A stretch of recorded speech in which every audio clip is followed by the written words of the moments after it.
کیسے جوڑا امام کائنات نے. اے اللہ کے نبی دیکھیں پڑھے یہ نشان.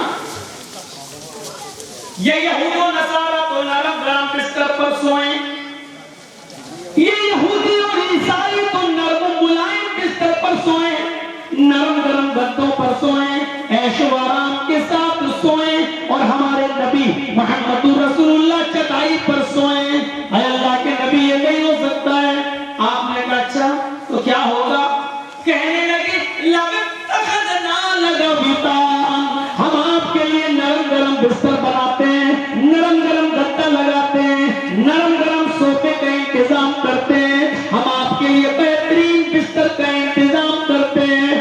امام کائنات کے دلوں نہیں واللہ اللہ کی قسم میں تمہیں اپنے لیے نرم گرم بستر کا انتظام نہیں کرنے دوں گا. اللہ کی قسم میں اپنے لیے تم کو صوفے کا نرم گرم بستر کا انتظام کرنے کی اجازت نہیں دوں گا.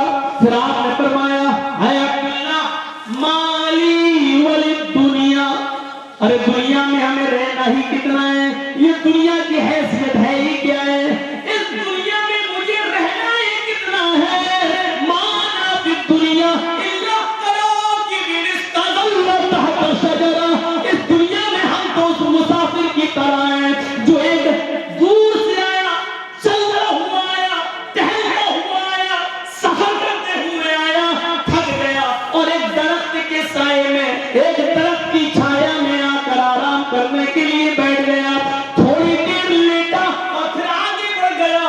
میں اس دنیا میں چند دنوں کے لیے آیا ہوں, میں اس دنیا میں ہمیشہ نہیں رہوں گا, آیا ہوں چند دن گزاروں گا اور اس دنیا سے چل بسوں گا. ایک دوسری حدیث میں آتا ہے آپ نے یہ جملے حضرت عمر فاروق سے کہے تھے, یہ یہود و نصارہ کے لیے نرم گرم بستر یہ اس دنیا میں ہے, لہم فی الدنیا ولنا فی الآخرہ, ہمارے لیے تو آخرت میں بنائے گئے ہیں, ہم اس دنیا میں کیا سروکار ہے. ہمیشہ آخرت سے جوڑا ہے, ہمیشہ آخرت سے جوڑا ہے. اور صحابہ کرام کہہ رہے نرم گرم بستر, تو اللہ کے رسول کا جواب یہ تھا نہیں, ہمیں اس دنیا میں ہمیشہ تھوڑی رہنا ہے. جیسے مسافر چند دن رہتا ہے, تھوڑی دیر ٹھہرتا اور سستاتا اور آگے بڑھ جاتا ہے, ہم اس دنیا میں چند دن کے لیے آئے اور آگے بڑھ جاتے. اب تو برداشت سے باہر ہو گیا. کسی بھی چیز کی ایک سیما ہوتی ہے بھائی, چاہے پہلے ہی نکل گیا لیکن نکل تو میرے سامنے چلا جانا. اصل میں لوگوں نے تقریروں کو, جلسوں کو عبادت نہیں سمجھا. جیسے نماز ایک عبادت ہے, نمازی کے سامنے سے نکلنا منع ہے, اسی طریقے سے جلسہ بھی سننا اور بولنا دونوں ایک عبادت. جب تک آپ بیٹھ کے ثواب کر رہا ہوں, اس کے سامنے سے نکل رہے ہیں, ظاہر بولنے والے کو بھی شرم ہوگا. اور ہم وہ لوگ تو ہے نہیں کہ تھوڑا سستا لیں, تقریر کریں اور پیچھے سے نعرے لگ جائیں, نعرے تکبیر. مولانا لوگوں کو آرام کرنے کا موقع مل جاتا ہے. ہم لوگ تو ہے نہیں, ہم لوگ تو شروع سے ہی 20 سال سے ہی اسی ماحول میں پڑے, سامنے سے نکلیں گے تو ڈسٹرب ہو جائیں گے.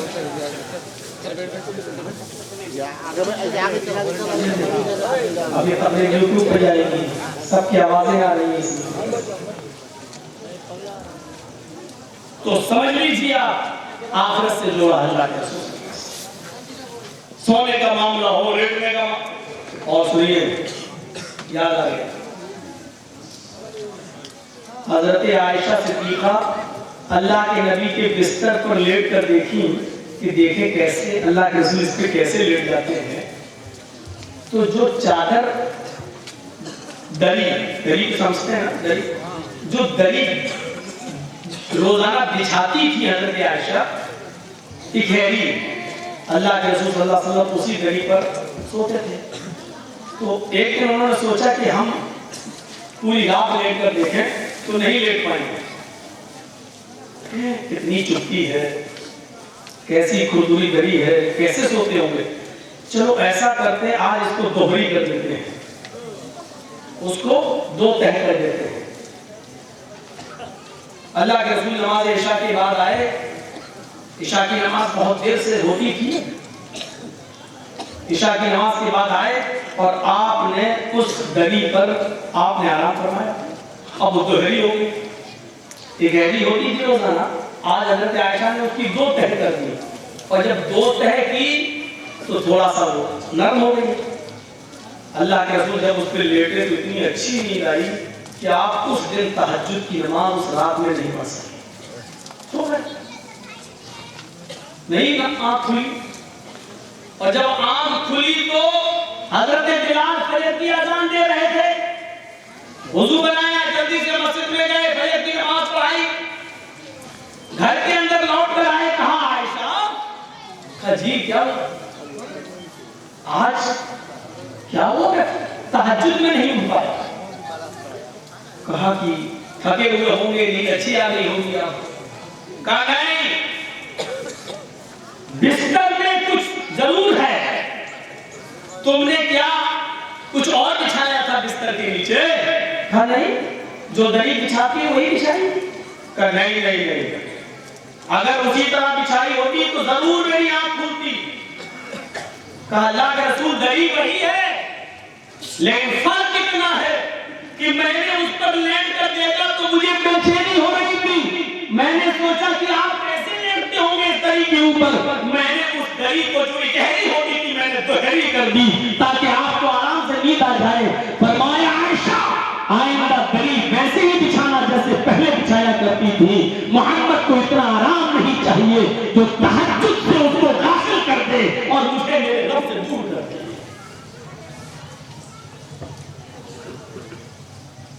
اس واقعے کی روشنی میں آپ کو چھوڑو, ہم جیسے مولوی بھی پورے نہیں ہو پائے. ہم لوگوں کو بھی آرام کے لیے اچھا روم چاہیے, تقریر کے لیے شرط چاہیے کہ بیڈ اچھا ہونا چاہیے, یا کسی ایسی ہوٹل چاہیے, اور بیچارے جلسہ کرانے والوں کو ہماری ڈیمانڈ اور ہماری فریادیں پوری کرنا پڑیں گی. میرا کہنے کا مقصد یہ ہے کہ ہم اپنے اوپر ڈھال کر کہہ رہے ہیں یہ عام عادتیں ہو گئی ہیں لوگوں کی. اب آپ اندازہ لگائیے صورتحال کیا ہے. اور موت, سب سے بڑی حقیقت موت, چاہے کتنا دوڑ لو, چاہے کتنا دوڑو. آج 100 روپے کمائے, پھر 100 روپے سے کل 120 کمائے, پھر 120 سے 130 کمائے, پھر 500 کمائے, پھر 1000 کمائے. آج پراپرٹی ڈیلر ہو گئے, پراپرٹی کا کام کرنے لگے, آج لاکھوں میں کروڑوں میں کھیل رہے ہو, لیکن لاسٹ میں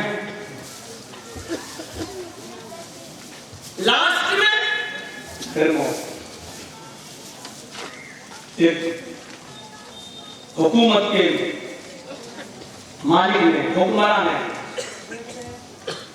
ایک آدمی سے کہا, بادشاہ نے, کہ ایک گول دائرہ لگاؤ, چکر, اور یاد رکھنا ظہر کی نماز تم پڑھ چکے ہو, اب ایک چکر لگاؤ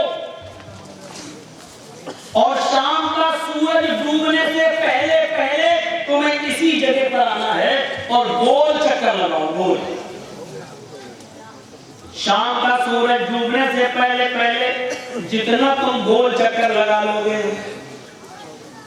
اور تمہاری اس گولائی کے اندر اندر جتنی بھی زمین آ جائے گی وہ ہم تمہارے نام الاٹ کر دیں گے, وہ تمہیں دے دیں گے.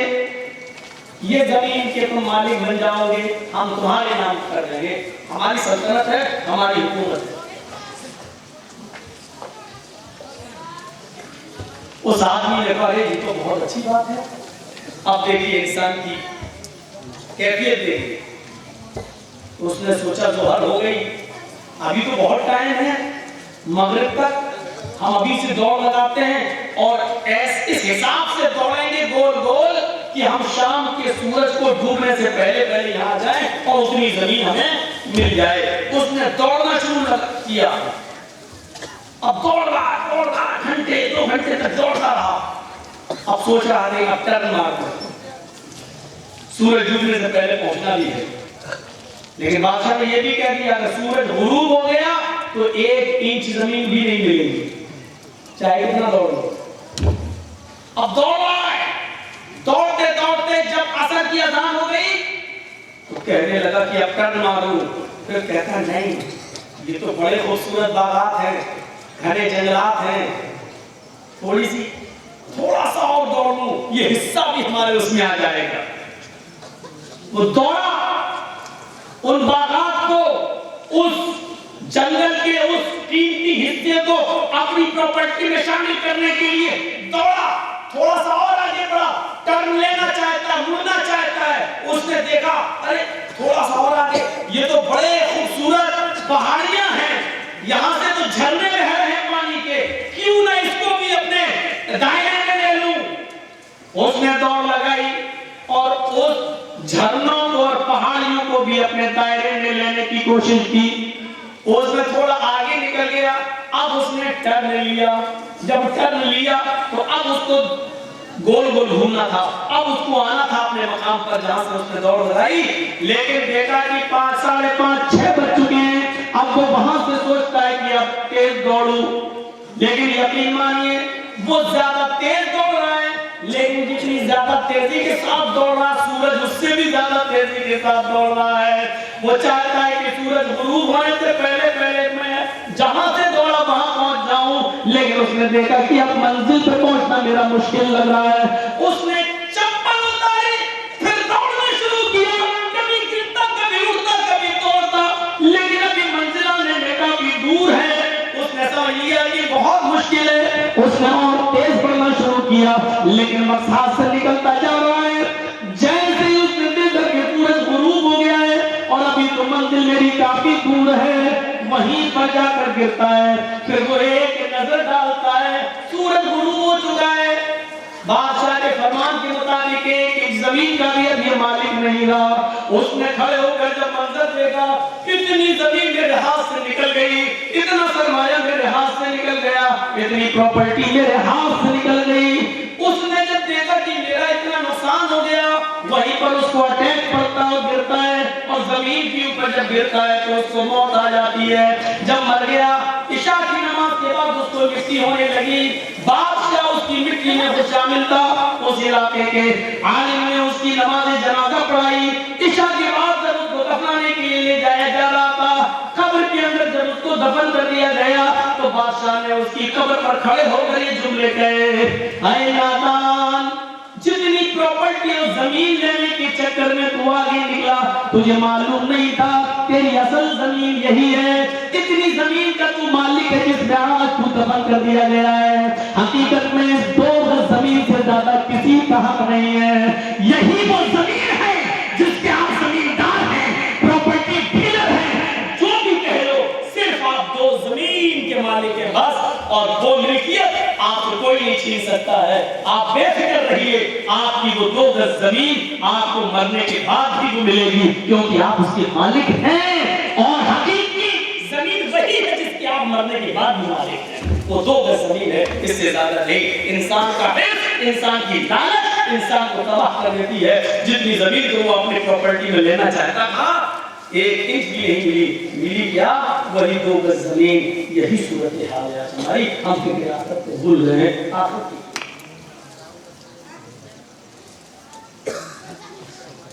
قل ان الموت الذي تفرون منه فانه ملاقيكم.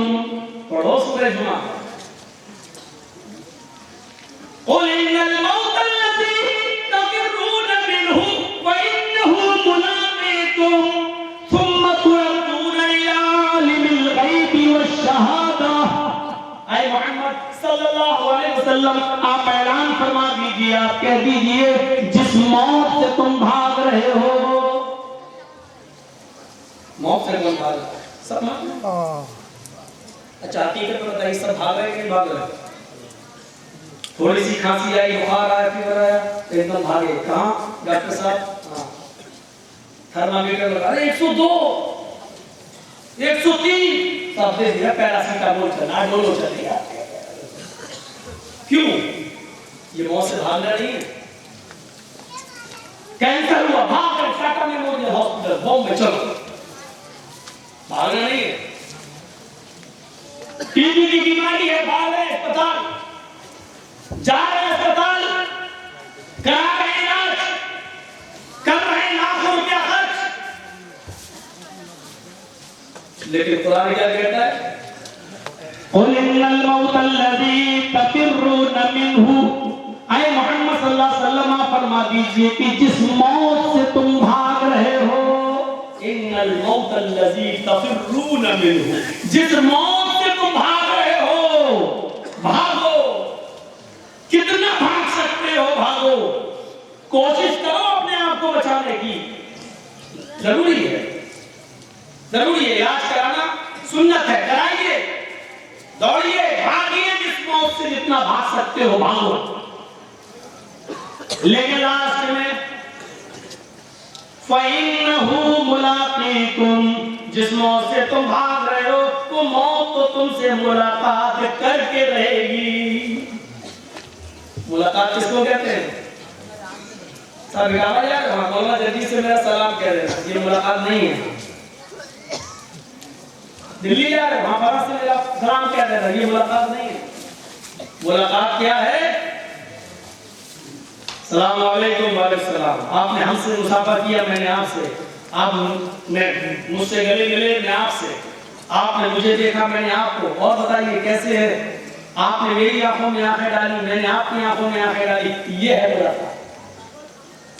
اب میں ترجمہ کر رہا ہوں قرآن کی آیت کی، یہ نہیں دیکھیے، قُلْ إِنَّ الْمَوْتَ الَّذِي تَفِرُّونَ مِنْهُ فَإِنَّهُ مُلَاقِيكُمْ، اے محمد صلی اللہ علیہ وسلم آپ فرما دیجئے کہ اے لوگوں، دنیا والوں، جس موت سے تم بھاگ رہے ہو، جس موت سے تم بچنا چاہتے ہو، راہ فرار اختیار کر رہے ہو، فَإِنَّهُ مُلَاقِيكُمْ، وہ موت تو تمہاری آنکھوں میں آنکھیں ڈال کر رہے گی۔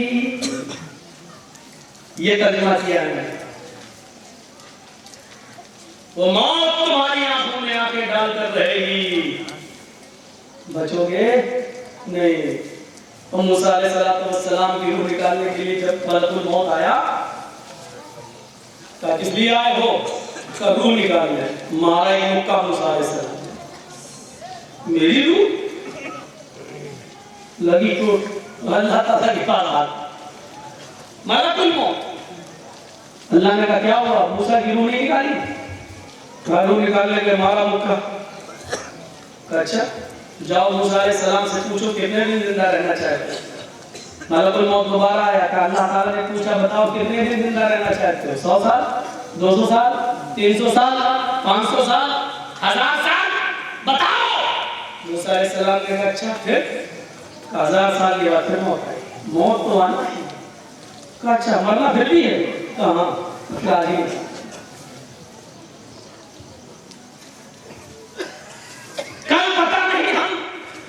بجائے نیکی کے کہیں کوئی گناہ نہ کر بیٹھے، اس لیے آج ہی نکال۔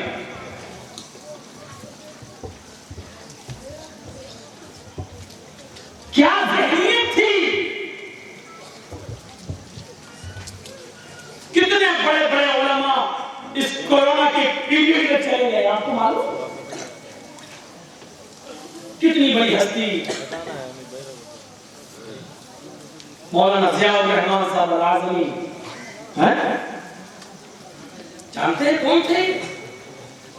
14 سال کی عمر میں اسلام لائے، ہندو گھرانے میں پیدا ہوئے، پرانا نام ہے باقر رام، 14 سال کی عمر میں اسلام لائے، 14 سال کے بعد پڑھنا شروع کیا، ابتدائی تعلیم حاصل کرنے کے بعد پھر عمر آباد مدراس پڑھنے چلے گئے، وہاں سے اچھے نمبر حاصل کرنے کے بعد مدینہ یونیورسٹی پڑھنے چلے گئے، مدینہ یونیورسٹی پڑھنے کے بعد جامعہ ازہر مصر چلے گئے، وہاں پی ایچ ڈی کرنے کے بعد پروفیسر عربی میں پروفیسر بننے کے بعد پھر مدینہ یونیورسٹی میں پڑھانے کے لیے آ گئے، اور مسجد نبوی میں پڑھانے پر مدینہ یونیورسٹی میں پڑھانے کے ساتھ ساتھ مسجد نبوی کے متولی بنا دیے گئے۔ ہمیں کھڑا کر دو، ابھی ہم اتنی کتابوں کو پڑھ نہیں پائے، انہوں نے ہمیں کھڑا کر دو تو اور نیچے زمین سے کتابیں رکھنا شروع کر دو تو ہم سے ڈبل ان کی لکھی ہوئی کتابوں کی تعداد پہنچ جائے گی. اتنی کتابیں انہوں نے لکھ ڈالی. اور کورونا پیریڈ میں ابھی 2 ڈھائی 3 4 مہینے پہلے ان کا انتقال ہو گیا.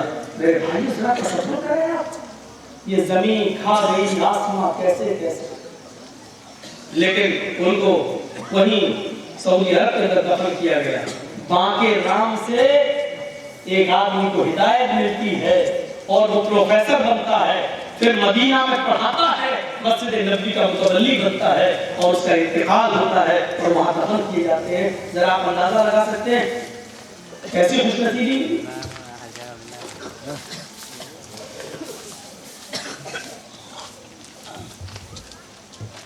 اور اس کے برعکس ایسے لوگوں پر بھی نظر ڈالو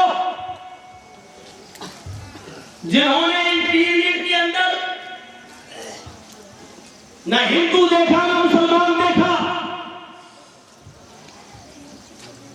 غیر مسلم کی لڑکیوں کو لے کے فرار ہوئے. معاشرے میں اور سماج میں ان کی جب شادی نہیں ہوئی تو کورٹ میرج کی,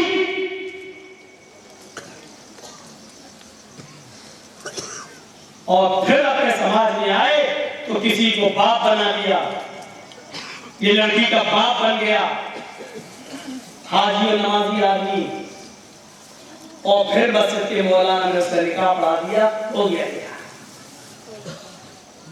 تیرے باپ کی شریعت میں ہو گیا ہوگا, تیرے خاندان کی نگاہ میں ہو گیا ہوگا, لیکن محمد رسول اللہ کی شریعت میں یہ نکاح نہیں ہے.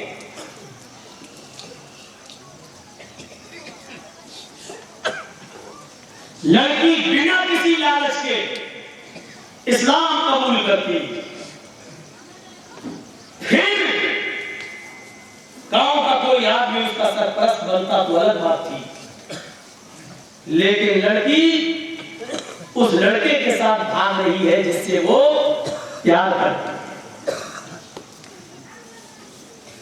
پولیس سے بچنے کے لیے کورٹ میرج کر لی, لڑکی کہتی ہے اپنی مرضی سے شادی کر رہی ہے. اب کورٹ میرج کا سرٹیفکیٹ لے کر حلال طریقے سے سماج کے سامنے جینے کے لیے اس لڑکی کو لڑکے نے اپنے گھر کے کسی بزرگ کو باپ بنا دیا, اور اس نے اس لڑکی کا باپ بن کر اس کا نکاح کرا دیا کہ میں اس کا یہ پیسہ انجام دے رہا ہوں. سراسر حرام ہے. شریعت میں ایک نہیں ایک لاکھ باپ بنا لو, لیکن یہ نکاح نہیں ہوگا, نہیں ہوگا, نہیں ہوگا. حرام کاری ہوگی, جتنے بچے پیدا ہوں گے سب ناجائز اور حرامی بچے پیدا ہوں گے, ان کو حلالی بچہ نہیں بنا جا سکتا. ایک طرف ایسی قسمت والے بھی لوگ موجود ہیں, دونوں طرف ہیں. ایک طرف اس خوش نصیبی کو دیکھو اور ایک طرف اس بد نصیبی کو, اور دوسری طرف اللہ تعالیٰ ہدایت دیتا ہے. ایک طرف جلسہ ہے دینی, اور دینی جلسوں میں میلے لگیں گے, اور میلے لگنے میں مخصوص مولوی جب تک اسٹیج پہ نہیں آ جاتا تب تک دکانیں چلیں گی, سروں کے بال کھلے ہوں گے, ساڑی کے پلو گرے ہوں گے, مرد اور عورتیں, لڑکے اور لڑکیاں ایک ہی دکانوں سے بھیڑ لگائے رہیں گے. ایک طرف یہ بے حیائی کا ننگا ناچ ناچا جائے گا, اور دوسری طرف اللہ ہدایت دینا چاہے تو وہ دیکھ لیجیے ثنا خان کو, کشمیر کی رہنے والی وہ ثنا خان ہے, اس نے توبہ کر لی اپنے گناہ سے, اور انٹرویو دے کے کہہ دیا کہ مجھے یہ زندگی چند دنوں کی ملی ہے, میں اس کو گناہ میں نہیں گزارنا چاہتی. ایسی بھی مثالیں موجود ہیں. اللہ جب کسی کو ہدایت دے, یہاں 10ویں 12ویں اور BA والی بگڑی ہوئی ہے, اور وہاں اتنی شہرت اور اتنی مقبولیت پانے کے باوجود جس کے لیے ہزاروں راستے اور ہزاروں دروازے ابھی ترقی کے بہت سے موجود ہیں پیسہ کمانے کے، لیکن اس نے لات مار دی، ٹھکرا دیا اور اس نے کہہ دیا اب بول رہی ہے کہ میں آج کے بعد پردے کا بھی اہتمام کروں گی، کیونکہ اسلام نے مجھے میری عزت کو برقرار رکھنے کے لیے پردہ فرض کیا، ہم اس کو نبھائیں گے۔ ایک مسلمان جو حاجی اور نمازی کے گھرانے میں پیدا ہونے والی لڑکی اپنے چہرے کے نقاب نہیں ہو سکی، میرے بھائیوں، اور وہاں زندگی دنیا میں کام کرنے والی لڑکی کو جو ہدایت ملتی ہے تو پھر وہ نقاب کو اپنی زینت سمجھتی ہے۔ یہ دونوں طریقے کی مثالیں ہمارے اور آپ کے سامنے موجود ہیں، اسی لیے کہتے ہیں من یهد اللہ فلا مضل له ومن یضلل فلا هادی له، اللہ جس کو ہدایت دے دے اس کو کوئی گمراہ نہیں کر سکتا، اور جس کو گمراہ کر دے اس کو ہدایت کا معاملہ ہے۔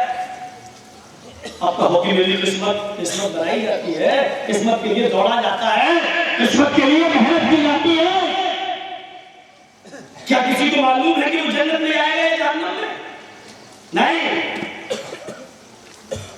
اب آپ سوچ لو کہ ہماری قسمت میں جنت ہوگی تو ملے گی، ہمیں کیا ضرورت ہے نماز پڑھنے کی؟ پڑھے رہو، بنائی جاتی ہے۔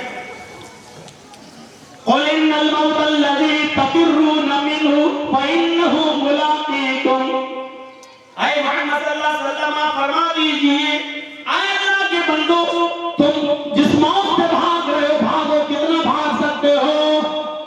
جس موت سے تم بھاگ رہے ہو فانه ملاقيكم، وہ موت تو تمہاری آنکھوں میں آ کے ڈال کر رہے گی، وہ موت تو تم سے ملاقات کر کے رہے گی۔ کیا ہوگا؟ ملاقات کر لے، مل جائے، مر جائے، چلو چین مل جائے، نہیں، ثم تردون الی عالم الغیب